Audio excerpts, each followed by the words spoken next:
క్రైస్తవులకు దేవుడు చెప్తున్న ఒక నియమం, దేవుడు మనకు చెప్తున్న ఒక విషయం ఏంటిదంటే, ఇగో మీరు ఎప్పుడు మాట్లాడినా, ఎవరితో మాట్లాడినా, అన్నదమ్ములు మాట్లాడినా, అక్క చెల్లెళ్ళు మాట్లాడుకున్నా, మీరు స్నేహితులు మాట్లాడుకున్నా, భార్యాభర్తలు మాట్లాడుకున్నా, మీరు ఎవరన్నా మాట్లాడుకోండి, ఎట్లుండాలో తెలుసా మీ సంభాషణ?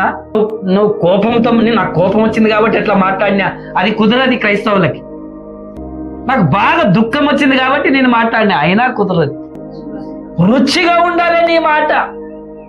ఒకరితో రుచిగా మాట్లాడి ఒకరితో చేదుగా మాట్లాడతావు, ఒకరితో మంచిగా మాట్లాడతావు, ఒకరితో చెడ్డగా మాట్లాడతావు, ఒకరితో ప్రేమగా మాట్లాడతావు, ఇంకొకరితో ద్వేషముతో మాట్లాడతావు, ఒకరిని హెచ్చించేదిగా మాట్లాడతావు, ఒకరితో తగ్గించేదిగా మాట్లాడతావు, నెత్తి మీద పెట్టుకున్నట్లుగా మాట్లాడతావు, ఇంకొకరినేమో కాడకాడ పెట్టినట్లుగా మాట్లాడతావు, ఎగతాళి చేసినట్లుగా మాట్లాడతావు, అవమానపరిచినట్లుగా మాట్లాడతావు. అట్లా కుదరదు క్రైస్తవులకు.